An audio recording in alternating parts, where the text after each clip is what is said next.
দেখেন গতদিনের পড়ার পর থেকে আমরা গতদিন পড়েছিলাম ওয়ালা ইলা ওয়ালাদিহি ওয়া ওয়ালাদি ওয়ালাদিহি ওয়াইন সাফুলা বা ওয়াইন সাফালা।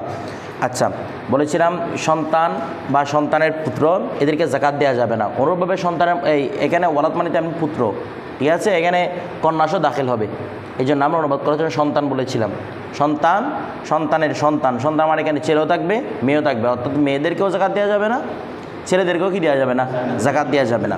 এরপর বলতেছে ওয়ালা ইলা উম্মিহি, তার মাকে জাকাত দেওয়া যাবে না। ওয়াজাদ্দাতিহি, তার দাদিকে, কেন দাদি নয়, কেন নানি উদ্দেশ্য হবে।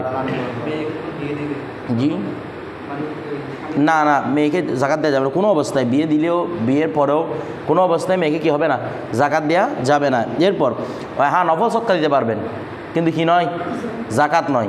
এরপর ওয়ালা ইলা উম্মিহি, তার মাকে দিতে পারবে না। ওয়াজাদ্দাতিহি, তার নানিকে দিতে পারবে না, আমার মায়ের গোষ্ঠীতে যা এসেছে, কথাটা বুঝে গেছে। ওয়াইন আলাদ, যদিও বা তাকে উঠে উপরে উঠতে রাখে, অর্থাৎ এই নিজের মা নিজের নানি এদেরকে যত উপরে উঠতে রাখো না কেন কাউকেই দেওয়া যাবে না, জাকাত দেওয়া যাবে না। সবগুলোর একই ইল্লত, কতদিন যেটা বলেছিলাম। ওয়ালা ইলা জি জি অবশ্যই বোনকে দেওয়া যাবে, বোনকে জাকাত দেওয়া যাবে, ভাইকে জাকাত দেওয়া যাবে, ঠিক আছে। তবে পুত্র আবার উপরে যেগুলো আপনার আসল আছেন এগুলাকে কি দেওয়া যাবে না, জাকাত দেওয়া যাবে না।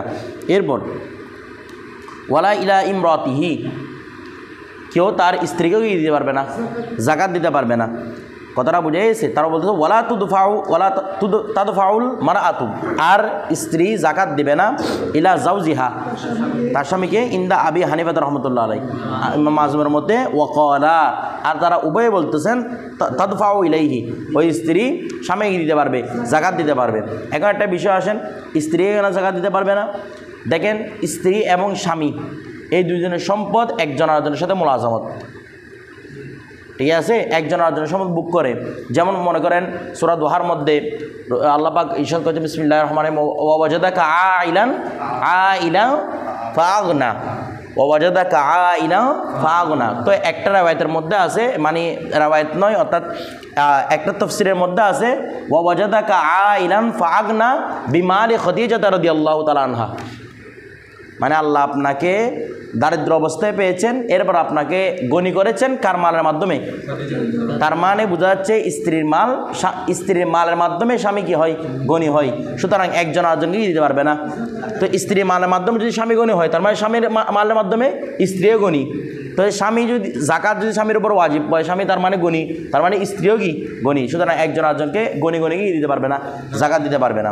এরপর দেখেন ওয়ালা ইয়াদফাউ ইলা মাকাতিবিহি, কেউ তার মাকাতেব গোলামকে, মুকাতিবিহি, কেউ তার মুকাতিব গোলামকে কি দিতে পারবে না, ওয়ার নিজের মুকাতেব গোলাম তো কে জাকাত দেওয়া হয়, তো মুকাতেব গোলাম টাকাটা তো আপনাকেই দিবে, অন্যের মুকাতেবকে দিতে পারবেন, কিন্তু নিজের মুকাতেবকে দেওয়া যাবে না। কারণ কি, নিজের মুকাতেবকে দিলে সে তো টাকাটা কি মতান্তরে আপনাকেই দিবে, কথাটা বুঝেছে, মানে একই জায়গাতে টাকা আপনার কাছে বুক করা হয়ে যাবে। সুতরাং তাকে কি দেওয়া যাবে না, জাকাত দেওয়া যাবে না। তারপর কি ওয়ালা মামলুকিহি, তার কোনো দাসকে গোলামকেও কি দেওয়া যাবে না, জাকাত দেয়। এখানে মুকাতেব ও তো মূলত মামলুকের ভিতরে অন্তর্ভুক্ত, ঠিক আছে। আচ্ছা, কতদিন বলতে আমাদের একটু জিনিসটা একটা মিস্টেক হয়ে গেছে, সেটা হচ্ছে কি আমরা বলেছিলাম মুকাতাবের মধ্যে দাসত্ব পরিপূর্ণ, মালিকানা নাকেস, বিষয়টা হবে উল্টা। এই কথাটা বলতে ভুল হয়ে গেছে যে মুকাতাবের মধ্যে মালিকানা কি পরিপূর্ণ, দাসত্বরা কি নাকেস, আর না উল্টা, আবার উল্টা বলতেছি, মুকাতাবের মধ্যে দাসত্ব হচ্ছে কামেল, মালিকানা কি নাকেস। আর বাকিগুলোর ক্ষেত্রে এই উম্মওয়ালাদ, তারপর মনে করেন মুদাব্বার, এগুলোর ক্ষেত্রে মালিকানা নাকেস না, মালিকানা কামেল, দাসত্ব কি নাকেস। এটা কিভাবে বলে, দাসত্ব সেভাবে হয়, আমরা গতকালকে এই লোক বয়ান করতে অত অতি করতে পারবে, তার সাথে মালিকানা পরিপূর্ণ, অর্থাৎ যে আপনার পরিপূর্ণ মালিক তার সাথে আপনি কী করতে পারবেন, অতি করতে পারবেন। আর দাসত্ব নাকেস কখন হয়, দাসত্ব নাকেস হয় এমনি দাসের হুকুম হচ্ছে কি আপনার নসল বাই নসল এটা চলতে থাকবে। আপনি মারা গেছেন, আপনার পরে আপনার সন্তান ইউজ করবে, সন্তান মারা গেছে সন্তান আবার তার নাতি ব্যবহার করবে এই গোলামকে, এটাকে বলা হয় কি দাসত্ব কামেল। অর্থাৎ আপনার ওর দাসত্বটা আপনার পুরো জিন্দগি চলবে, আপনার পুরো নসল বাই নসল চলতে থাকবে। এটা কথাটা বুঝে গেছে। মুকাতেব গোলাম আপনাকে যদি টাকা দিতে না পারে সে আপনার সন্তানের গোলাম হবে, আপনার সন্তানকে টাকা দিতে না পারলে আপনার নাতির গোলাম হবে। বিষয়টা বুঝে গেছে। কিন্তু উম্মু ওয়ালাদ মুদাব্বার আপনি মারা যাওয়ার পর দুনিয়া চলে যাবে, উম্মু ওয়ালাদ থাকবে থাকবে না, কারণ আপনার সন্তান আপনি যখন মারা গেছেন আপনার সন্তানের মালিক কীভাবে হবে, আর সন্তানের সম্ভব কীভাবে হবে, হওয়া সম্ভব না। এই জন্য উম্মু ওয়ালাদে চলে যাবে, মুদাব্বরে চলে যাবে। এদের না, এদের কিয়ত কি না কেস। এখন দেখেন তো না, মনিবের ছেলে করতে পারবে না, এটা মনিব করবে বলে আনছে দে, মানে মনিবের সন্তান, এটা তো মনিবের সন্তান হয়তো ওর ভাই হইতো। আপনি যদি একটা দাসী কিনেন, উম্মু ওয়ালাদ কিনেন, তা ওর ছেলে বাচ্চা হলে এটা আপনার ছেলের কি হবে, ভাই হবে। আপনার ছেলে করে দিলে তো আপনার নাতি হয়ে বসে থাকবে। এখন ধরেন কি করতে চাইছেন, ভাই হয়ে গেছে, নাতি তখন হয়েছে। আর দেখেন ওয়ালা ইয়াদফাউ ইলা মুকাতিবিহিম ওয়ালা মামলুকি, তাহলে মুকাতেব গোলামের কথা আলাদা করে বলার দরকারটা কি, মামলুকের ভিতরে সে তো আছে। কারণ আমরা আগে বলেছিলাম কোনো গোলামকে কি দেওয়া যায় না জাকাত, মানে দাস মুক্তির জন্য জাকাত দেওয়া যায় না, তবে মুকাতেবের জন্য কি দেওয়া যায়, জাকাত দেওয়া যায়। এখন জিনিসটাকে রক্ত বলে নিজের হলে তখন কি করতে পারবেন না, মুকাতেব হোক মামলুক হোক কাউকেই দেওয়া যাবে না, জাকাত দেওয়া যাবে না। এরপর ওয়ালা মামলুকি গনিয়িন, এবং ধনী ব্যক্তির দাসকেও কি দেওয়া যাবে না, জাকাত দেওয়া যাবে। কারণ ধনী ব্যক্তির দাস মানে সেটা ধনী ব্যক্তির টাকার মতো। কারণ ধনী ব্যক্তির দাসকে যদি টাকা দেন, জাকাত দেন, তো টাকাটা কাকে দিবে, ধনীকে দিবে, বা ধনী নিয়ে নিবে। এটা তো ও জাকাতের সম্পদ নিয়ে, অত্যন্ত জাকাতের সম্পদ নিয়ে একই নাই, জায়েজ নাই। এই অবস্থার মধ্যে তারা কি বলছে, ধনীর গোলামকেও কি দেওয়া যাবে না, জাকাত দেওয়া যাবে না। এরপর দেখেন ওয়ালাদি গনিয়িন, ওয়ালাদি গনিয়িন, এবং ধনীর সন্তানকে জাকাত দেওয়া যাবে না, ইজা কানা সগীরন, যখন সে কি হবে, ছোট মানে নাবালেক। যখন সে নাবালেক হবে তখন ওই অবস্থার মধ্যে ধনীর সন্তানকে দেওয়া যাবে না, জাকাত দেওয়া যাবে না। এখন কথা বলতেছি তো কবির হলে কি জাকাত দেওয়া যাবে? দুইটা রাওয়ায়াত, এখানে দুইটা রাওয়ায়াত নয়, দুই অবস্থা। একটা হচ্ছে কি, যদি ধনীর সন্তানটা বড় হয়, কবির হয়, মানে বালেক অবস্থায় পৌঁছে, তবে সে কোনো রোগাক্রান্তের কারণে, কোনো রোগের কারণে বাবার আন্ডারে থাকে, কোনো রোগের কারণে, মানে সে আর আয় করতে সম্ভব নয় তার কাছে, সে কি আছে, বাবার আন্ডারে আছে। ওই অবস্থার মধ্যে যেহেতু সে তার বাবারই আন্ডারে, সুতরাং তাকে কি দেওয়া যাবে, জাকাত দেওয়া যাবে। কথাটা বুঝে গেছে? হ্যাঁ, বাবার আন্ডারে, তখন তার জন্য কি দিতে পারবে না, না তার জন্য জাকাত দেওয়া যাবে না, উল্টা বলতেছি, তার জন্য কি দেওয়া যাবে না, কারণ সে তার বাবার আন্ডারে, মানে ওই সে একদম বাচ্চা ছেলের মতো। কথাটা বুঝে গেছে? আচ্ছা, আরেকটা কথা কি, যদি সে এরকম না হয়, নিজে কামাই করতে সক্ষম হয়, নেশাব পরিমাণ সম্পদের মালিক নয় আর কি, কিন্তু কি সক্ষম, নিজে কামাই করতে সক্ষম, ওই অবস্থার মধ্যে তাকে কি দেওয়া যাবে না, জাকাত দেওয়া যাবে না। এটা হচ্ছে একমত, এটা হচ্ছে কি মত, একমত। তবে হানাফিদের আসাহ কল, যেটা আমাদের জওহরাতুন নাইরা এবং বেনায়ের মধ্যে উল্লেখ করেছে আসাহ কল, সেটা হচ্ছে কি, ধনীর সন্তান এই বড় হোক ছোট হোক, কোনো অবস্থায় তাকে কি দেওয়া যাবে না, জাকাত দেওয়া যাবে না। আমার কথাটা বুঝেন নাই, ধনীর সন্তান ছোট হোক বড় হোক, এটা হচ্ছে আসাহ কল, বড় হোক ছোট হোক কোনো অবস্থায় কি দিতে পারবে না, জাকাত দিতে পারবে না। কারণ বড় হলেও সে তো তার বাবার সম্পদের ক্ষেত্রে তার সাথে মোলাজামত, গতকালকে বলেছিলাম, বাবা সন্তান একজন টাকা কি মোলাজামত, একজন টাকা ব্যবহার করে। বিষয়টা বুঝে গেছে? তার মানে বড় হোক ছোট হোক, সেটা রোগাক্রান্ত হোক রোগাক্রান্ত না হোক, কোনো অবস্থায় ধনী সন্তান কি দেওয়া যাবে না, জাকাত দেয়। যদিও এখানে এই জায়গাটা সগিরান বলেছে, তবে ফতোয়া কিসের উপর, সগিরান হোক কবিরান হোক, কোনো অবস্থায় কি দেওয়া যাবে না, জাকাত দেওয়া যাবে না। এরপর দেখেন ওয়ালা ইয়াদফাউ, সে জাকাত দিবে না, ইলা বনি হাশেম, বনি হাশেম ইয়ানি হাশেম বিন আব্দুল মানাফ, হাশেম বিন আব্দে মানাফ, রাসূল পাক সাল্লাল্লাহু আলাইহি সাল্লামের চতুর্থতম দাদা। আর এই আব্দে মানাফ হচ্ছে রাসূল সাল্লাল্লাহু আলাইহি ওয়াসাল্লাম চতুর্থতম দাদা, মানে চতুর্থতম পূর্বপুরুষ। তো ওই আব্দে মানাফের 4 জন পুত্র ছিল, এখান থেকে একজন পুত্রের নাম হচ্ছে হাশেম। কথাটা বুঝে গেছে? হাশেমের আবার 4 পুত্র। হাশেমের কয় পুত্র? 4 পুত্র। এখান থেকে একজন পুত্র আল্লাহ দাদা, ইয়ানি আব্দুল মুত্তালিব। এই আব্দুল মুত্তালিব বংশধর ছাড়া বাকি কারো বংশধর আর বেঁচে নেই দুনিয়ার মধ্যে, শুধু কার বংশধর বেঁচে আছে? আব্দুল মুত্তালিবের। তো এবার আব্দুল মুত্তালিবের আপনারা জানেন আল্লাহ রাসূল দাদার কয়জন সন্তান ছিল? 12 জন। কয়জন সন্তান? 12 জন সন্তান ছিল। কথাটা বুঝে গেছে? এই 12 জন সন্তানের মধ্যে সির্ফ 4 জন সন্তানের নসলকে যখন তারা মুসলমান হবে, যখন তারা কি হবে? মুসলমান হবে, এই 4 জন সন্তানকে, 4 জনের সন্তানকে এনে আলকে পরিবারবর্গ কি দেওয়া যাবে? জাকাত দেওয়া যাবে। যখন তারা কি হবে? জাকাত দেওয়া যাবে না, যখন তারা কি হবে? মুসলমান হবে। কথাটা বুঝে গেছে? আর বাকিদের সন্তানকে যদি মুসলমান হয় গরিব হয় কি দেওয়া যাবে? জাকাত দেওয়া যাবে। মানে মোট কথা হচ্ছে আব্দুল মুত্তালিব 12 জন পুত্র, সেখান থেকে 4 জনের বংশধরকে কি দেওয়া যাবে না? বেঈমান হলে তো এমনও দেওয়া যাবে না, ইমানদার হলেও দেওয়া যাবে না। আর 4 জন যারা, বাকি 8 জন যারা আছে তাদের বংশধররা যদি কি হয়, মুসলমান হয়, গরিব হয়, তাদেরকে কি দেওয়া যাবে? জাকাত দেওয়া যাবে। তো বনু হাশেম এই 4 জন কারা কারা বলতেছে? একজন হচ্ছে ওয়াহুম আলু আলিয়িন, সেটা হচ্ছে আলী রাদিয়াল্লাহু তাআলা আনহুর পুত্র বংশধর। তো এখানে আলী রাদিয়াল্লাহু তাআলা বংশধর মানে মূলত খাজা আবু তালেব রাদিয়াল্লাহু তাআলা বংশধর আর কি। ওই আবু তালেব রাদিয়াল্লাহু তাআলার নামটা উল্লেখ করে নাই, যেহেতু উনি ইসলাম গ্রহণ করা না করা নিয়ে কি আছে, দুইটা রিওয়ায়াত আছে। আমাদের ইমামদের মত হচ্ছে উনি কারো কারো মতে ইসলাম গ্রহণ করেছেন, কারো কারো মতে কি করেন নাই ইসলাম, দুইটাই মতামত ওনার ব্যাপারে আছে। এই জন্য ওনার নাম না বলে কি বলেছেন? হুম আলু আলিয়িন। কার বংশধর? আলী রাদিয়াল্লাহু তাআলার বংশধর। আচ্ছা, তারপর ওয়ালু আব্বাস, হযরত আব্বাস ও আল্লাহ রাসূলের চাচা, 2 জন। তাহলে এখানে একজন আবু তালেব গেল, একজন কি? আব্বাস রাদিয়াল্লাহু তাআলা। ওয়ালু আব্বাস রাদিয়াল্লাহু তাআলা বংশধরকে জাকাত দেওয়া যাবে না। তারপর আবার এরা হচ্ছে ওনাদের পুত্র। ওয়ালু জাফর, এই জাফর রাদিয়াল্লাহু আব্দুল মুত্তালিবের পুত্র নয়, উনি হচ্ছেন এদের পুত্র। আলো আব্বাস, কথাটা বুঝে সেখান থেকে বলতেছে আল আব্বাসের মধ্যে আবার ওয়ালু জাফরকে কি দেওয়া যাবে না? বলেন না, জাকাত দেয়া যাবে না। এরপর ওয়ালু আকিল রাদিয়াল্লাহু তাআলা আনহুর কাকে? বংশধরকে কি দেওয়া যাবে না? জাকাত দেয়া যাবে না। ওয়ালু হারেস, তাহলে এখানে কি আলে হারেস মানে হারেস বিন আব্দুল মুত্তালিব, অর্থাৎ আল্লাহ রসুলের চাচা আরেকজন, সেটা হচ্ছে হারেস রাদিয়াল্লাহু তাআলা আনহু।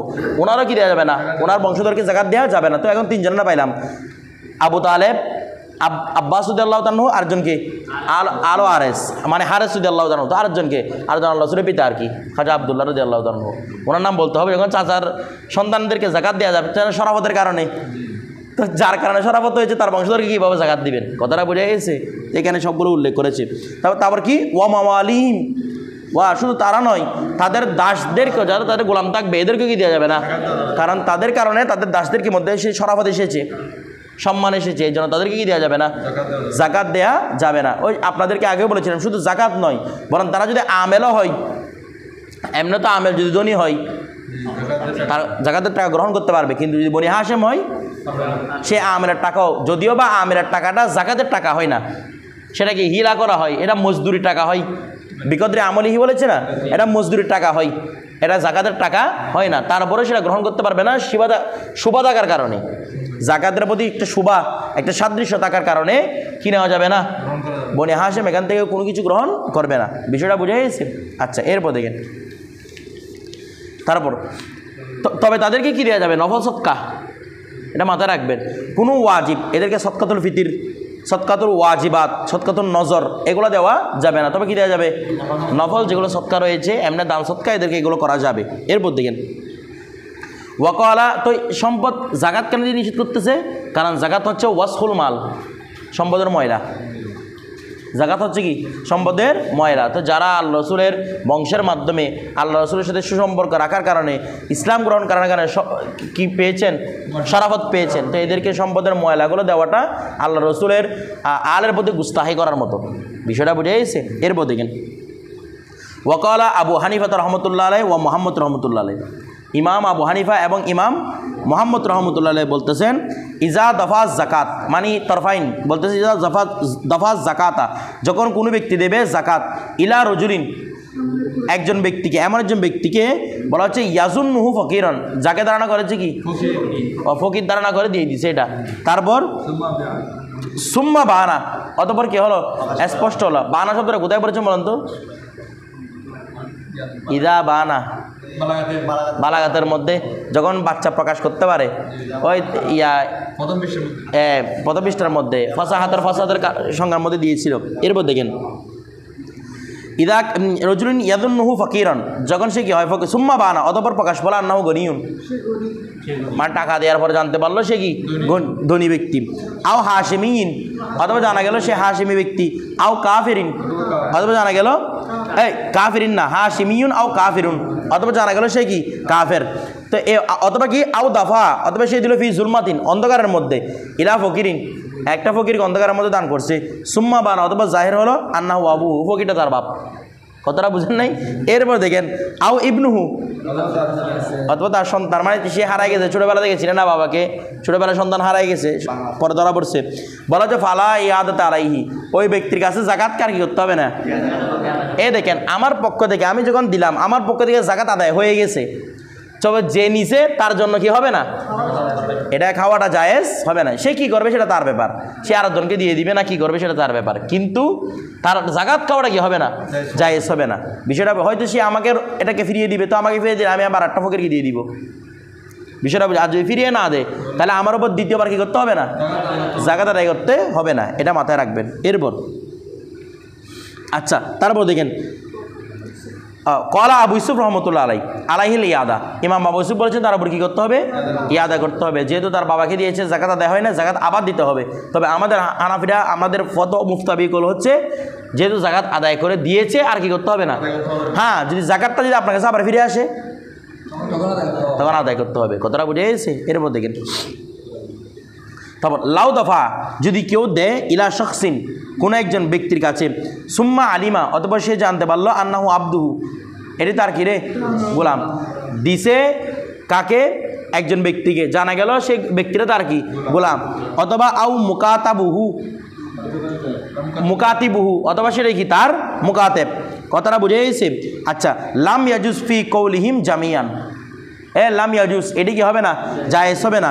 ফি কৌলিহিম, তাদের কৌল অনুসারে, জামিয়ান একসাথে, সকলের কৌল অনুসারে। ফি কৌলিহিম জামিয়ান মানে কি, একসাথে সকলের কৌল অনুসারে, সমষ্টিগতভাবে তাদের কি হবে না, জাকাত দেওয়াটা শুদ্ধ হবে না। কারণ কি, যখনই জানা গেছে এটা আপনার গোলাম, তো আপনার গোলাম থেকে টাকাগুলো আপনি নিয়ে নেবেন না।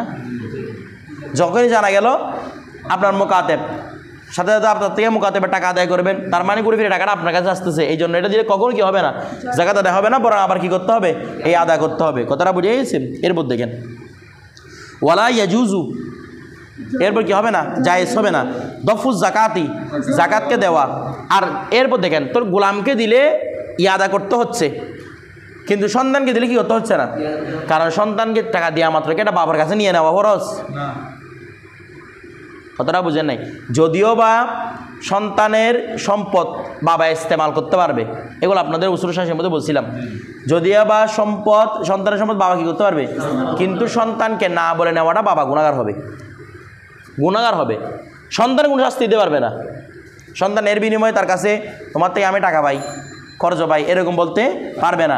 তবে বাবা কি হবে, গুনাহগার হবে, কারণ আরেকজনের সম্পদগুলা সে কি করা ছাড়া, অনুমতি ছাড়া নিয়ে নিয়েছে। যদিও বা আল্লাহ তাকে সুযোগ দিয়েছেন, আল্লাহ মানে ইস্তেমাল করতে পারবে, এই জন্য তার উপর কোনো হক কায়েম হচ্ছে না।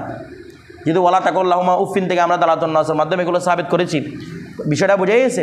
কিন্তু সন্তানকে না বলে নেওয়া যাবে না, এটা গুনাহগার হবে বাবা। কথাটা বুঝে গেছে? কিন্তু আর গোলাম থেকে নিয়ে নিলে গুনাহগার হবে। বাকি যেগুলোর মধ্যে আছে সেগুলো নিয়ে নেওয়া আজমটা হয় না, কিন্তু এগুলোর মধ্যে নিয়ে নেওয়া আজম হয়, এই জন্য বলছে এগুলোকে দিলে হবে না।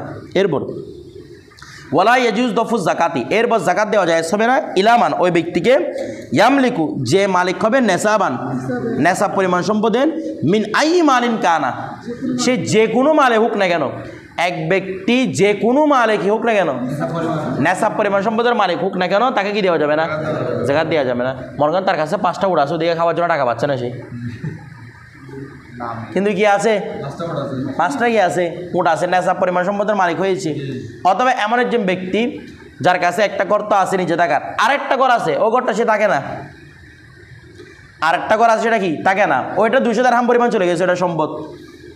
ওদিকে তার ঘরের মধ্যে কিছু নাই, ভাত নাই, তো এই অবস্থার মধ্যে তাকে কি দেওয়া যাবে না, যদিও বা সে ফকির হয় তাকে জাকাত দেওয়া যাবে না, কারণ সে আরেকটা সম্পদের কি নেসাব পরিমাণ মালিক। তাকে আপনি নফল সদকা দিতে পারবেন, এমনি সদকা করেন, কিন্তু জাকাতের সম্পদটা দেওয়া যাবে না। যেহেতু সে যে কোনো একটা মালের ক্ষেত্রে কি হয়েছে, নেসাব পরিমাণ মালিক হয়েছে, তাকে কি দেওয়া যাবে না, জাকাত দেওয়া যাবে না।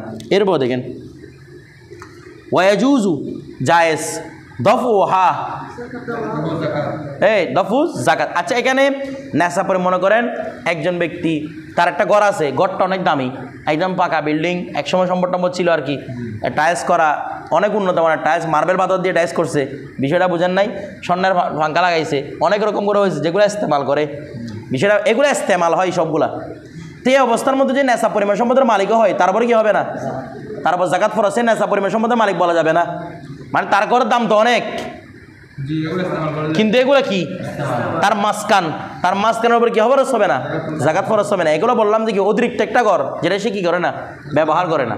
বিষয়টা মনে করেন এখানে অতিরিক্ত ঘর বলতে মনে করেন এভাবে হতে পারে 2 তলা বিল্ডিং, নিচতলা ব্যবহার করে, উপরতলা কোনোদিন সে ব্যবহার করে না, এটা তার মাঝখান হয় না, এমনি পরে আছে। ওই অবস্থার মধ্যে ওটার মূল্য যদি কি হয় 200 দিরহামে চলে যায়, সে আরেকটা নেশা পরিমাণ সম্পদের মালিক হয়ে গেছে। বিষয়টা বুঝে গেছে। সে যদি মরেও যায় খাইতেও না, বা তাকে কি দেওয়া যাবে না, জাকাত দেওয়া যাবে না, তাকে কি দিতে পারবেন আপনি, নফল সদকা। এরপর দেখেন মাঝে মাঝে ব্যবহার মানি যদি ব্যবহার করে বছর একদিন যদি ব্যবহার হয়, এটা ব্যবহারের ভিতরে অন্তর্ভুক্ত। একদিন ব্যবহার করুক, 10 দিন ব্যবহার করুক, তো এগুলো হচ্ছে এমনি পরে আসে, সে ব্যবহার করে না।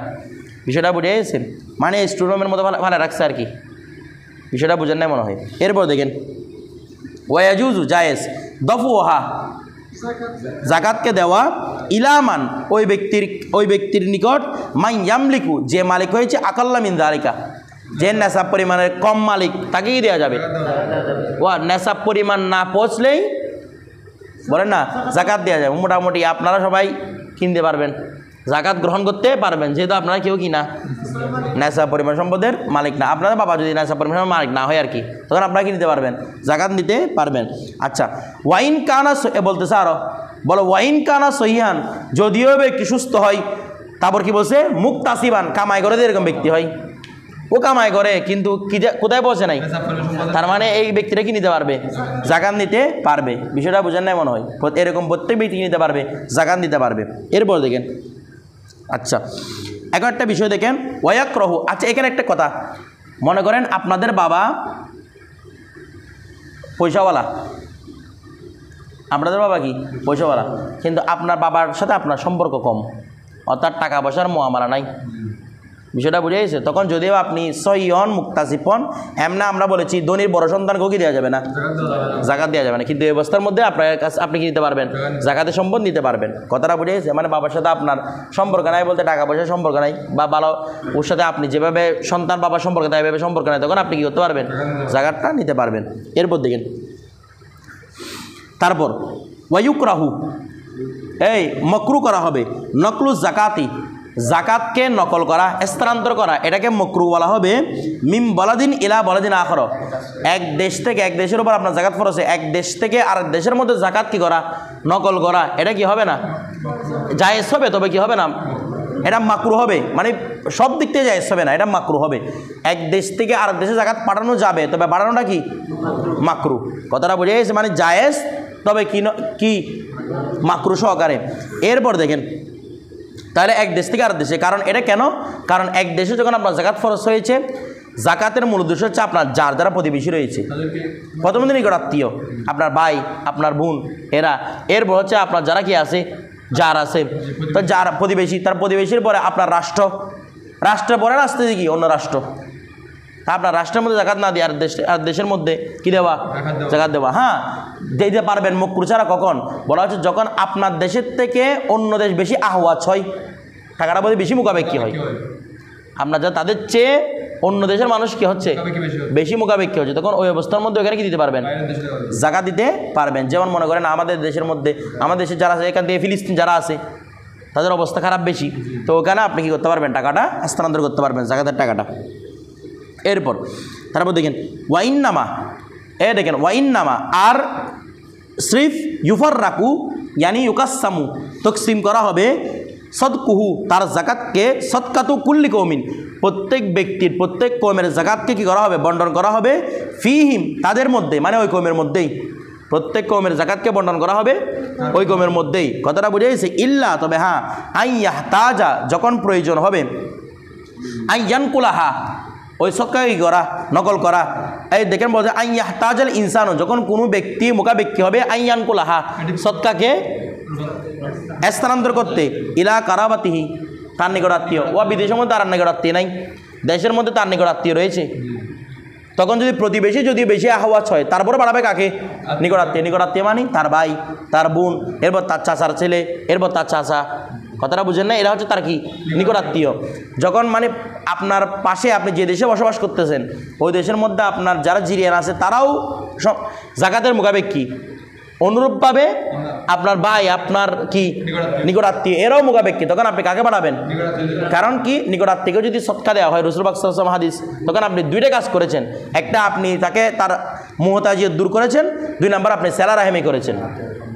কথাটা বুঝে গেছে? 2টা সওয়াব পাবেন। এই জন্য বলছে যখন কারাবাত থাকবে তখন আপনি ইস্তেন্দ করতে পারবেন। বেলা কারাহত আও ইলা কৌমিন, অথবা এমন একটা কৌমের প্রতি পাঠাচ্ছেন, হুম আহওয়াজু ইলাইহা, তারা জাকাতের প্রতি বেশি মুখাপেক্ষী। ইলাইহা মানে ইলা সদকা, এই সদকার প্রতি, জাকাতের প্রতি বেশি মুখাপেক্ষী, মিনাহালি বলদিহি, তার দেশের চেয়ে। তখন আপনি কি করতে পারবেন? এই সম্পদটাকে নকল করতে পারবেন। এরপর আসেন বাবু সদকাতুল ফিতর। এবার কি আলোচনা? সদকাতুল ফিতর নিয়ে আলোচনা।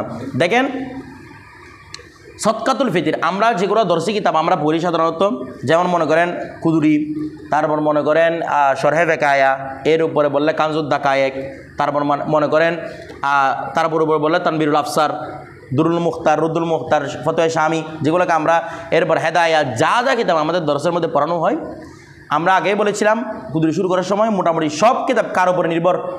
কুদুরি শরীফের উপর নির্ভর। দেখবেন সব কিছুর সিকোয়েন্স, সব কিছুর ব্যবহার, সব কিছুর ধারাবাহিকতা কার উপর নির্ভরশীল? কুদুরির উপর। আপনি কুদুরের সিলেটা মুখস্থ রাখতে পারলে কুদুরি কার উপরে কে দেখবেন ওই কিতাবের মধ্যেও সেম, ঠিক আছে? তবে হ্যাঁ, সদকাতুল ফিতরকে আমাদের জাওহারাতুন নাইরা উল্লেখ করতেছে ইমাম মুহাম্মদ, 6টা কিতাব ছিল না? এখান থেকে একটা কিতাবের নাম ছিল মাবসুদ। কি ছিল? মাবসুদ। এই মাবসুদের মধ্যে সদকাতুল ফিতরকে, সদকাতুল ফিতরকে সোমের পরে উল্লেখ করেছেন। কিসের পরে? আমাদের সামনে কিতাব সোম আসতেছে, সোমের পরে উল্লেখ করেছেন কাকে? এখানে কেন উল্লেখ করেছেন? কারণ সোমের সাথে সম্পর্কিত এটা। আপনি সদকাতুল ফিতরটা ওয়াজিব কখন হবে? ঈদের দিন, মানে রোজার পরে। রোজা ফিতর মানে ভাঙা না, কাকে ভাঙতেছেন? রোজাকে আপনি ভাঙতেছেন। কথাটা বুঝেন? এই জন্য রোজার পরে উল্লেখ করেছে মাবসুদের মধ্যে। কিন্তু আমাদের এখানে উল্লেখ করেছে কার পরে? জাকাতের পরে। আমরা যতগুলো কিতাব সামনে পড়বো ইনশাল্লাহ, এগুলোর মধ্যেও দেখবো কিসের পরে? জাকাতের পরে। কারণ কেন? কারণ জাকাতটাও এই মাল জাতীয় ফরজ, এটাও কি মাল জাতীয় ফরজ। কথাটা বুঝেন নাই? ওটাও উজুবে মালি, এটাও কি উজুবে মালি। এই জন্য মাল দুটাকে একসাথে রেখেছে। বিষয়টা বুঝেছে না? বুঝেন নাই? আর কথা হচ্ছে কি, ফিতর তার ওপর ওয়াজিব হয়, তার ওপর জাকাত ওয়াজিব। ফিতর তার ওপর ওয়াজিব হয়, যার ওপর কি ওয়াজিব? জাকাত। যদিও বা কি শর্ত নেই? হাওলানে হল শর্ত নেই। কথাটা বুঝে গেছেন? এখন দেখেন বাবু সদকাতুল ফিতর। তাহলে এখানে কি আলোচনা? সদকাতুল ফিতরের আলোচনা। আপনারা জানেন ফিতর কি অর্থ কি? ফেটে ফেলা, ভাঙা। ফিতর কেন বলা হয়? কারণ ওই দিন আপনি এতদিন তো রোজা রেখেছেন, আজকে রোজা না রেখে এই টাইমের মধ্যে আপনি ভেঙে ফেলেছেন। এই ভাঙার কারণে আপনাকে দিতে হচ্ছে। বলতেছি তো, এই তার উপর কি দিতে হচ্ছে? সদকাতুল ফিতর দিতে হচ্ছে, যেহেতু আপনি রোজা ভেঙে ফেলেছেন। তো সদকাতুল ফিতর কার উপর ওয়াজিব? যার উপর কি ওয়াজিব? জাকাত ওয়াজিব। মানে যে এক কথায় যে নেশাব পরিমাণ সম্পদের কি হয়েছে? মালিক হয়েছে। ঈদুল ফিতরের সকালের দিন আপনি এর আগে ফকির ছিলেন, মানে নেশাব পরিমাণ সম্পদের মালিক ছিলেন না। ঈদুল ফিতরের দিন ব্যবসায় লাল বাতি জ্বলে গেছে আপনার, মানে আপনি আঙ্গুল ফুলে কলা গাছ হয়ে গেছেন একদিনে পয়সাওয়ালা। ওই অবস্থার মধ্যে আপনার উপর কি সবুজ বাতি, আর কি লাল বাতিরা সবুজ বাতি জ্বলে গেছে, তখন আপনার উপর কি ফিতরে ফরজ। যদি বা জাকাত ফরজ নয়, জাকাতের জন্য হওয়ালানা হল শর্ত, কিন্তু ফিতরের জন্য কি নয়? হওয়ালানা হল শর্ত নয়। আচ্ছা, আর জাকাতুল ফিতর, সদকাতুল ফিতর কখন ওয়াজিব হবে বলছিলাম আমরা? এগুলো তো আমরা উসুলের মধ্যে বলেছিলাম। সুবে সাদিকের সময় কোনো মাথা থাকা, মাথা মানে কোনো ব্যক্তির উপস্থিত থাকা আর কি, জীবিত থাকা। কথাটা বুঝে গেছে? আমরা এটার জন্য ফরজ বলেছিলাম রাসুন ইয়ামুনুহু ওয়াই আলী আলাইহি, এটা হচ্ছে সদকাতুল ফিতর ওয়াজিব হওয়ার জন্য শর্ত। এটা আমরা উসুল ফিকের মধ্যে বলেছিলাম। কি বলেছিলাম? রাসুন ইয়ামুনুহু, এমন মাতা যে মাতার কি করা হয়? দায়িত্ব গ্রহণ করা হয়। ওই রাসুন এমন মাতা, ইয়ামুনুহু যে ব্যক্তি ওই মাতার কি করে? খরচ গ্রহণ করে। ইয়ামুনুহু মানি ইয়ামুনুর ফাইলকে এমন ব্যক্তি, ইয়ামুনুহু যে ওই মাতার কি গ্রহণ করে? খরচ বহন করে। তার মানে আপনার সন্তানদের উপর আপনাকে দিতে হবে, জাকাত দিতে হবে, কারণ আপনার সন্তানদের খরচ আপনি কি করতেছেন। এখানে রাসুন মানে মাথা আর কি, আমরা বলি না মাথা গোনা, মাথা গোনা। তো মাথা গোনা মানে কি? পুরো মানুষটাকে গুনতে বলতেছে, এই জন্য রাসুন বলা হয়। এরপর ওয়াই আলী আলাইহি, এবং যে মাতার উপর সে মওলা, তার মানে গোলামদেরও কি দিতে হবে? জাকাত আদায় করতে হবে। কথাটা বুঝে গেছে? তাহলে এই সদকাতুল জাকাত মানে সদকাতুল ফিতর আর কি। তো সদকাতুল ফিতরটা আবশ্যক কোথায় হবে? রাসুন ইয়ামুনুহু ওয়াই আলী আলাইহি, এই কথাটা মাথায় রাখবেন। তো এখন যার আপনি সম্পদ বহন করতেছেন তার জাকাত দিতে হবে, তো আপনারটা দিতে হবে না? আপনার তো বিলাতে ভাগ দিতে হবে। কথাটা বুঝে গেছে? এরপর দেখেন, আচ্ছা বাবু সদকাতুল ফিতর। তাহলে সদকাতুল ফিতর দিবেন কখন? ওয়াজিব কখন? সুবে সাদিক, মানে ঈদুল ফিতরের সুবে সাদিক থেকে শুরু করে, মানে ওই দিন সুবে সাদিক থেকে শুরু করে ওই দিন পর্যন্ত আপনি কি দিতে পারবেন? জাকাত দিতে পারবেন। তবে মুস্তাহাব হচ্ছে ঈদের নামাজের আগে আগে এটাকে দিয়ে ফেলা, এটা হচ্ছে মুস্তাহাব। পরে দেওয়া যাবে না সেটা নয়, কিন্তু আগে দিয়ে দেওয়া এটা কি মুস্তাহাব, এটা মুস্তাহাব বক্ত। এরপর দেখেন সদকাতুল ফিতরি ওয়াজিবাতুন, সদকায়ে ফিতরি কি রে? ওয়াজিব। এটা হচ্ছে ওয়াজিবাতুন আমলান লা এতেকাদান। একটি হচ্ছে ওয়াজিবুল এতেকাদ, আরটা হচ্ছে ওয়াজিবুল আমল। দুইটা দুই ধরনের কথা। আপনারা এগুলো সবচেয়ে সুন্দর করে পাবেন বাহারে শরীয়তের প্রথম খণ্ড, ফরজে এতেকাদি, ফরজে আমলি, ওয়াজিবে এতেকাদি, ওয়াজিবে আমলি, এগুলো আপনারা পড়ে নেবেন সেখান থেকে। কথা বলছে খুব সুন্দর করে দেওয়া আছে। আবার রুকনে দিনের মধ্যেও কিছু দেওয়া আছে। রুকনে দিনের চেয়ে বাহারে শরীয়তের মধ্যে আরো স্পষ্ট সুন্দর করে উর্দুতে বুঝতে পারবেন, সহজ লাগবে। দেখেন তাইলে সদকাতের ভিতরে ওয়াজিব কিভাবে? আমলান লা এতেকাদান। কারণ কি এতেকাদি ওয়াজিব হয় এটা দলিল মজবুত হলে। এই যে সদকাতুল ফিতির, প্রথমে আগে এই কথাটা বুঝে আমরা, সদকাতুল ফিতরের আগে সদকাতুল জাকাত মানে সদকাতুল মাল ইয়ানি জাকাত আগে উল্লেখ হয়েছে না? কেন? জাকাতটা ফরজ হয়েছে কিতাবুল্লাহ দ্বারা, আর সদকাতুল ফিতর ফরজ হয়েছে হাদিস দ্বারা। হাদিস বলতে কীরকম হাদিস? হাদিসে মশহুর। হাদিসে কী রে? আচ্ছা বলুন তো, হাদিসে মশহুর কোন এলমের ফায়দা দেয়? এলমে তমানিনা, ইয়ানি এলমে ইতমিনানের ফায়দা দেয়। এলমুত তমানি, এলমুত তমানিনা মানে কি? প্রশান্তিমূলক আরবিটা কীরকম? আবার আপনাদের যেটা বলতেছে সেটা কি আপনাদের নফসে কবুল করতেছে? নফসে তমানিনা মানে কি? অর্থাৎ যেটার মধ্যে আপনার কাছে সন্দেহ নাই, আবার যেটা 100% নিশ্চিত নয়, মাঝামাঝি সন্দেহ নাই জন্নি নয়, আবার মুতাওয়াতিরের মতো এলমে ইয়াকিনিও নয়, যেটা এই দুটার মাঝামাঝি দুদুল্যমান, সেটাকে কি বলা হয়? এলমুত তমানিনা। প্রশান্তি মানে কি? মানে এটাতে ভুল নয় অন্তর্পক্ষে, এটা বলতে আপনার কি এসেছে ভিতরে? প্রশান্তি এসেছে। আর হানাফিদের মধ্যে হাদিসে মশহুর মানে কি? বেশি থাকছে সাহাবী কি ছিল? প্রথম যুগের মধ্যে খবর ওয়াহিদ ছিল, মানে সাহাবীর যুগে খবর ওয়াহিদ ছিল, পরবর্তীতে মুতাওয়াতির পর্যায়ে পৌঁছে গেছে, সেটাকে কি বলা হয়? মশহুর। এটার সাথে আবার মুহাদ্দিসিনদের বেশ কম আছে, তো এটা হাদিসে মশহুর দ্বারা সাবিত মানি। হানাফিদের মধ্যে কি দ্বারা সাবেত? হাদিসে মশহুর দ্বারা সাবেত। কথাটা বুঝে গেছে? কোনটা? সদকাতুল ফিতরটা। তো সদকাত যেটা হাদিসে মশহুর দ্বারা সাবেত হয় সেটা এলমে ইয়াকিনের ফায়দা দেয় না, এলমে তমানিনের ফায়দা দেয়। এটা কি নয়? ওয়াজিবুল এতেকাদ নয়, তবে এটা আমলান ওয়াজিব। বিষয়টা বুঝে গেছে? এই জন্য এটা ওয়াজিবাতুন আমালান বলেছি। আলাল হুররিল মুসলিমি, কার উপর? স্বাধীনের উপর, মুসলমানের উপর। তাহলে স্বাধীনের উপর মানি গোলামের ক্ষেত্রে নিজের জাকাত দিতে হবে না, তবে তার জাকাত মানে তার ফিতরা দিতে হবে না। তার ফিতরাটাকে দিবে তার মালিকের আদায় করতে হবে, যে ওয়াই আলী আলাইহি। বিষয়টা বুঝে গেছে? এরপর দেখেন তো এখানে আকেল বালেক এগুলো বলছে, জাকাতের মধ্যে এগুলো বলছিল আকেল হওয়া, বালেক হওয়া, মুখ তমুক শর্ত বলছে না? কতগুলা মালের দিক থেকে শর্ত, কতগুলো নিজের দিক থেকে শর্ত। তো এখানে বলছিল আকেল হওয়া, বালেক হওয়া, কিন্তু এখানে বলছে না। তার মানে আপনার ছেলে যদি না বালেক হয় সেটা কি দিতে হবে? না বালেক নয়, শুধু এই এই কিসের দিন? সুবে সাদিকের সময় একটা বাচ্চার উপস্থিত ছিল, মানে এটা রাত্রে হয়েছে, সকালে উপস্থিত, তার উপর কি দিতে হবে? জাকাত দিতে হবে। কতটা? ফিতরা দিতে হবে। জাকাত মানে এখানে ফিতরা আর কি, এটা বুঝে নেবেন। কি দিতে হবে? ফিতরা দিতে হবে। আচ্ছা, আবার রাত্রে ছিল সদকায়ে ফিতরে, এই যখন সুবে সাদিকের আগে আগে মারা গেছে, অর্থাৎ ওই ব্যক্তি সুবে সাদিকের সময় উপস্থিত হয়, তখন তার উপর কি দিতে হবে? জাকাত ফরজ হবে। তো এখানে কি বলে নাই? আকেল বালেক এগুলা বলে নাই, তো আকেলও বলে নাই, তার মানে পাগল, এটার উপরে সদকায়ে ফিতর ওয়াজিব। কার উপর রে? বলতেছে না কার উপর? পাগল। তো পাগল তো দিবে না, পাগলের যে ইয়ামুন হু আছে সে দিবে আর কি। পাগল করতে দিব, ওর কাছে টাকার পয়সা কোন হিসেবে আছে, আবার হুসের 53 না ধরেন। আলাল হুররিল মুসলিমি, তাহলে এখানে কি নয়? আকেল বালেক এগুলোর উপরও কি ফরজ হবে? ফিতরা ফরজ হবে। ঠিক আছে? এরপর দেখেন। আচ্ছা, এখন একটা বলেন, সদকাতুল ফিতির যেটা আমরা এর আগে জাকাত বলেছি, এই জাকাতটা কি হকুল ইবাদ নাকি হকুল্লাহ? জাকাত বলুন তো, এটা কি হকুল্লাহ নাকি হকুল ইবাদ? হকুল্লাহ। এটা জাকাত হচ্ছে কি হকুল্লাহ। হ্যাঁ, হকুল্লাহ আল্লাহর বান্দাদেরকে দিতে হয় আর কি। মূলত কি এটা আল্লাহর হক, কিন্তু দিতে হয় কাকে? আল্লাহ টাকাগুলো দিয়ে কী করবে? তো আল্লাহর বান্দাদেরকে দিলে আল্লাহর দেওয়া হয়ে যায় আর কি, কথাটা বুঝে গেছে। কিন্তু মূলত কি হকুল্লাহ, কিন্তু সদকাতুল ভিতরে হচ্ছে হকুল ইবাদ। এই জন্য তো মাথা দেখতে হয়, কার মাথা আপনি দয়ন করতেছেন, ওই মাথা আছে কিনা উপস্থিত।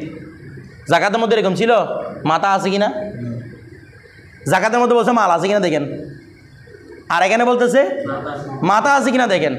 ও টাকা পয়সার মালিক হোক না হোক, আকেল হোক বালেক হোক, মাথাটা থাকলে হয়েছে, মাথা মানে ওই দিন উপস্থিত থাকলে সে হয়েছে। বিষয়টা বুঝে গেছে। তার মানে এরা হচ্ছে হকুল ইবাদ, জাকাত হচ্ছে হকুল্লাহ। এই জন্য যখন নেশাব হালাক হয়ে যায়, ওই নেশাব যদি কি হয়ে যায়, তার উপর কি ফরজ হয়? জাকাত ওয়াজিবটা ছুটে যায়, দুঃখিত, যখন জাকাত কি হয়ে যায়, কেন? হকুল্লাহ যেহেতু, তো টাকা চলে গেছে, আল্লাহ কী করবো বলো, এটা শেষ সাকেত। আপনি হকুল্লাহ যেগুলো আছে সেগুলো যখন আপনি কোনো কিছু সক্ষম পাবেন না, অটোমেটিক বাদ হয়ে যায় না। আপনি ফজরের নামাজের সময় হুঁশ নাই আপনার, তখন আপনার জন্য ওয়াক্তটা, আপনি ওয়াক্ত পান নাই, আল্লাহ আপনাকে বলবো আপনি কি পান নাই ওয়াক্ত। যখনই ঘুম থেকে উঠতেছেন তো ওই টাইমের মাফ হয়ে গেছে না বিষয়টা, বলতেছে না। ছয় ওয়াক্ত ধরে কেউ বেহুশ ছিল, বলা যায় আপনার উপর আমরশো আসে নেই, মাফ করে দিয়েছে না, কারণ এগুলো কি হকুল্লাহ। তো এগুলা যখন নেশাব পরিমাণ আপনার সম্পদের মালিক ছুটে গেছে, তা আল্লাহ বলছে হকুল্লাহ, আমার হক ছুটে গেছে, যাও, আর দিতে হবে না জাকাত। কিন্তু আপনি নেশাব পরিমাণ সম্পদের মালিক ছিলেন কোথায়? সুবহে সাদিকের সময়, এমনি দুপুর আস্তে আস্তে আপনার সম্পদ সবগুলো হালাক হয়ে গেছে, তারপরে আপনার কাছে কি দিতে হবে? কারণ ফিতরাটা সম্পদের কারণে ওয়াজিব হয় না, এটা হকুল ইবাদ, বান্দার হকের ক্ষেত্রে। কারণ বান্দা যখন উপস্থিত ছিল তার উপর কি ফরজ হয়ে গেছে? যতক্ষণ যে বান্দা আছে কি দিতে হবে? ফিতরা দিতে হবে। যেহেতু সুবহে সাদিকের সময় বান্দাগুলো ছিল, তাহলে কি আবশ্যক? ফিতরা আবশ্যক। এরপর দেখেন, ইজা কানা মালিকান লিমিকদারিন নেসাব, ও বলছে যখন সে কি হবে? নেশাব পরিমাণ সম্পদের মালিক হবে। তবে ফাদিলান, সম্পদটা আগের মতো, এটা অতিরিক্ত হবে। ফাদিলান আন, ফদলন আন যখন বুঝে দেয়, কি বোঝায়? কোনো জিনিস থেকে অতিরিক্ত হওয়া। ফদলান আন, ওই বিষয় থেকে অতিরিক্ত হতে হবে যে কি আন মাসকানিহি, তার বাসস্থান, এটা বাসস্থান থেকে অতিরিক্ত হতে হবে। ওয়া সিয়াবিহি, তার কাপড় থেকে বেশি হতে হবে, মানে কাপড়ের চেয়ে অতিরিক্ত হতে হবে। ওয়া আসাসিহি, তার আসবাবপত্র, এগুলোর চেয়ে বেশি হতে হবে। ওয়া ফরাসিহি, তার বাহন, এখানে ফরাস মানে বাহন, ঘোড়া মানে বাহন আর কি, তার বাহন হচ্ছে কি হতে হবে? অতিরিক্ত হতে হবে। তারপর ওয়া সালাহিহি, সিলাহি, তার অস্ত্র থেকে বেশি হতে হবে। তারপর ওয়া আবিদিহি, তার গোলাম থেকে বেশি হতে হবে, মানে গোলাম লিল খেদমত, যে গোলামটা কিছুর জন্য রাখা হয়েছে, এমনি গোলামেরটাকে সুর জন্য রাখছে, এটার উপর জাকাত দিতে হবে। বিষয়টা বুঝেন না, মানে আমার কাছে গোলাম আছে এটা দেখানোর জন্য। তবে যেটা খেদমতের জন্য রাখা হয়েছে, এটার উপর কি, এই জন্য বলেছি লিল খেদমত, যেটা কিছুর জন্য রাখছে রে, খেদমতের জন্য রাখছে, মানে দেখানোর জন্য না, মানে আমার কাছে এত গোলাম আছে দেখো, এটার জন্য না, কিসের জন্য? খেদমতের জন্য রাখছে। ওই গোলামের চেয়ে অতিরিক্ত, মানে গোলামের মূল্য মনে হয় 200 দিরহাম, যেটা খেদমতের জন্য রাখছে ও গোলামের মূল্য কত? 200 দিরহাম। তার উপরে কি দিতে হবে না? জাকাত দিতে হবে না, বা ফিতরা দিতে হবে না। ফিতরা কখন আবশ্যক হবে আমার উপর? যখন এই সমস্ত বিষয়ের বাইরে নেশাব পরিমাণ সম্পদের মালিক হবো আমি, আমার মাঝখানের বাইরে, আমার কাপড়ের বাইরে, আমার গোলামের বাইরে, এগুলোর বাইরে, আমার আসবাবপত্রের বাইরে, তারপর আমার গাড়ি ঘোড়া, এগুলোর বাইরে যখন আমি কি হব? নেশাব পরিমাণ সম্পদের মালিক হব, আমার উপর কি আবশ্যক? জাকাত আবশ্যক, মানে সদকাতুল ফিতর আবশ্যক। কথাটা বুঝে গেছে? এখানে আবিদিন শব্দ উল্লেখ করছে না, ইবাদুন উল্লেখ করে নাই। আব্দুনের দুটো জমা, একটা হচ্ছে ইবাদুন, আরটা কি রে? আবিদুন, বলতেছে না। আব্দুনে কয়টা জমা? একটা হচ্ছে আবিদুন, আবিদুনটা সিফাতুল মুসাব্বা মনে করিয়েন না, ফাইলুন ওজনে, এটা জমা, ফাইলুন ওজনে জমাও হয়। তাহলে আবিদুন এটা কার জমা? আব্দুনের জমা। তাহলে দেখেন ইবাদ এবং আবিদ দুটো শব্দের মধ্যে একটু পার্থক্য আছে। ইবাদের সম্পর্ক হয় আল্লাহর সাথে, যেমন ইবাদ আল্লাহ, কথাটা বুঝেন নাই। কারণ ইবাদ বেশিরভাগ সময় নেককার গোলামদেরকে বলা হয়, মানে যে সমস্ত গোলাম নেককার, এগুলার এ আব্দের জমা কি হয়? ইবাদ হয়, ঠিক আছে। আর যেগুলো নেককারের সম্পর্ক আছে, বৎকারের সম্পর্ক আছে, এ আব্দের জমা কি ধরা হয়? আবিদ। কথাটা বুঝে গেছে? এগুলো এক নাহাবিদের এক কোল অনুসারে আর কি, এই কোলটা আমি নিচ্ছি। তো ওনারা বলেছেন আব্দুল যখন কি হয়, ওই নেককারও হয় বৎকারও হয়, তখন তার জমা কি হয় রে? আবিদ। কথাটা বুঝে গেছে? তো আল্লাহর ক্ষেত্রে যখন বলা হয় তখন 12টা নিসবত দেওয়া হয়, যে ইবাদ আল্লাহ। কথাটা বুঝেন নাই? কি ইবাদ আল্লাহ, এখানে আবিদুল্লাহ বলা হয় না, সেটা বুঝে গেছি। তবে যখন মানুষের সাথে সম্পর্কিত করতে হয়, আমার গোলাম, তখন কি বলা হয়? আবিদুন নাস, আবিদু জাইদিন, জাইদের গোলামরা, বিষয়টা বুঝে গেছি। এরপর দেখেন, হ্যাঁ অতিরিক্ত লাগবে এগুলার। তো দেখেন তো বলছে ইউখরিজু জালিকা, এই জালিকা মানে সদকাতুল ফিতির, সদকাতুল ফিতিরটা বের করবে আন নফসিহি, নিজে থেকে, ওর নিজের মাল থেকে আর কি, কথাটা বলছে মানে নিজের পক্ষ থেকে বের করবে, অর্থাৎ নিজের পক্ষ থেকে সদকা ফিতির আদায় করবে। তারপর ওয়ান আওলাদিহি, নিজের সন্তানদের থেকে কী করবে, আর সিগার যারা কি ছোট সন্তানদের থেকে বের করবে, সদকা ফিতির আদায় করবে। অর্থাৎ ইয়ামুনহু, যখন ইয়ামুন করবে না, ওই সম্পদটা ছেলেটা বড় হয়ে গেছে, নিজের টাকা নিজে যা ইচ্ছে তা করতে পারে, তো এটা কি ইয়ামুনহু পাওয়া গেছে, তখন তার ফিতরা সে নিজে আদায় করবে। যতক্ষণ না বালেক হচ্ছে সে, অর্থাৎ তার কি সম্পদটা বাবা বহন করতেছে, ততক্ষণ বাবার কাছে কি দিতে হবে, সন্তানের ফিতরা আদায় করতে হবে। আচ্ছা, তারপর ওয়াবিদিহি লিল খিদমত, এবং যে গোলামকে কিসের জন্য, খেদমতের জন্য রাখা হয়েছে, তার উপর কি দিতে হবে। তবে হ্যাঁ, কিছু গোলাম আছে যেগুলোকে তিজারতের জন্য রাখা হয়, অর্থাৎ ও আমার খেদমত করবে না, তবে ও কী করবে, আমার ব্যবসা বাণিজ্য যেগুলো দেখবে, এদের জাকাত এরা নিজে আদায় করবে, এদের ফিতরা। এরা বলছে আবিদিল খেদমত, যেটা কি জন্য রাখা হয়েছে, ওটা যেটা ব্যবসার জন্য রাখা হয়েছে, ব্যবসা করবো, ও বড় ব্যবসায়ী, আমি জানি ব্যবসা করার বুদ্ধিবৃদ্ধি আছে ওর কাছে, তো ও এরকম যদি রাখেন, ওটার ফিতরা আপনার কাছে আদায় করতে হবে না, ওর ফিতরাও নিজে আদায় করবে, কারণ ও কিছু সম্পদের মালিক, ওদের নিজে ব্যবসা করতেছে। এটা গোলামে মাযুনও বলা হয় আর কি, আপনারা বলেছেন আব্দে মাযুন, যাকে কি দেওয়া হয়েছে অনুমতি, ব্যবসার অনুমতি দেওয়া হয়েছে। এরপর দেখেন ওয়ালা ইউআদ্দি আন যাওজাতিহি, ওই স্ত্রীর পক্ষ থেকে কি করতে হবে না, ফিতরা আদায় করতে হবে না, স্ত্রীর পক্ষ থেকে ফিতরা আদায় করতে হবে না। বলে কেন, স্ত্রী সম্পদ তো স্ত্রীর খরচ তো কে বহন করে, তো স্ত্রী গ্রহণ করতে বলে, যেটা গ্রহণ করতেছেন সেটা মূলত রাওয়াতে বেতন হিসেবে, বেতনের বাইরে কিছু করতেছেন না, কিছু বুঝেন নাই, বেতনের বাইরে কিছু করতেছেন না। ও যতক্ষণ, কারণ কি বলে বেতন কেন, কিসের বেতন, কারণ আমরা আগে বলেছিলাম, আপনার মুসলিমের মধ্যে বলেছেন, যতক্ষণ স্ত্রী অধিকত্ব দেয় ততক্ষণ তার জন্য নাফকা ফরজ, অধিকত্ব দিবে না, আর কি ফরজ নয়, এই বলতেছে না কি ফরজ নয়, কিন্তু আপনার সন্তান কি এরকম, আপনার কথা শুনলে ডাকে তার জন্য খরচ করবেন, না শুনলে খরচ করবেন এরকম, বাচ্চারা শুনুক না শুনুক আপনার কাছে তার কাছে খরচ করতে হবে। কিন্তু স্ত্রীটা ওই বেতনদারি মানি যতক্ষণ অধিকত্ব দিচ্ছে তার জন্য নাফকা খরচ, তার মানে বুঝছেন যে নাফকাটা খরচ করতেছে সেটা কিসের বিনিময়ে, অতির বিনিময়ে, তার মানে বিনিময় আছে এখানে, ওই বলেন না কি আছে, বিনিময় আছে। এখানের মধ্যে পরিপূর্ণ ইয়ামুন হুটা নাই, পরিপূর্ণ ইয়ামুন হুটা নাই, বরং এটা বেতনদারির মতো, তো এদেরকে কি দিতে হবে না, এই জন্য তার জন্য সদকাতুল ফিতর আদায় করতে হবে না, স্ত্রীর পক্ষ থেকে কি আদায় করতে হবে না, সদকাতুল ফিতর আদায় করতে হবে না, স্ত্রী নিজে আদায় করবে আর কি, ও অসুস্থ হোক সুস্থ হোক যেটা হবে হোক, বুঝি নাই,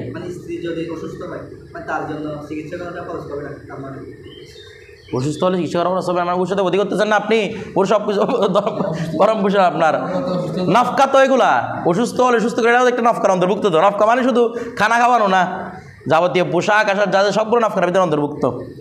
এরপর দেখেন, যেমন আমরা বলি না, যখন একটা মহিলার মোহর নির্ধারণ করা হয় নাই, তার সাথে অতিও করা হয় নাই, খুলওয়াতে সইয়াও করা হয় নাই, তখন তাকে যদি তালাক দেওয়া কী দিবে, নফকা দিবে, নফকা মানে কেন কাপড় চোপড় আর কি, বিষয়টা বুঝে গেছে। এরপর দেখেন, তাহলে স্ত্রীর পক্ষ থেকে কি আদায় করবে না, জায়গা। আচ্ছা, স্বামী স্ত্রী মহলা বলতেছে না, স্বামী স্ত্রী মহলা, যেটা বেলায় সাবেত হয়েছে সামান্য, সেটা হচ্ছে বিবাহের কারণে, কিন্তু বাস্তবে মহলা নয়। এরপর দেখেন ওয়ালা ইউআদ্দি আন যাওজাতিহি, এরপর এই জন্য কী করবে না, স্ত্রীর পক্ষ থেকে ফিতরা আদায় করবে না। আচ্ছা, ওয়ালা আন আওলাদিল কিবারে বলছে, সন্তান যখন বড় হয়ে যায়, মানে নিজের টাকা নিজে ইয়া করতে সক্ষম, তখন তার থেকে কী করতে হবে না, ফিতরা আদায় করতে হবে না। তবে হ্যাঁ, সন্তান যদি অসুস্থ হয়, ওই যে বললাম নিজের টাকা নিজে ইনকাম করতে পারে না, বাবার উপর নির্ভরশীল, তখন তার থেকে কী করতে হবে, ফিতরা আদায় করতে হবে। আচ্ছা, আমি এটা পড়ি না, পড়া কম হয়েছিল আজকে, এই কম সপ্তাহ না। আচ্ছা চলে যাবে, কি আদায় করলে, হ্যাঁ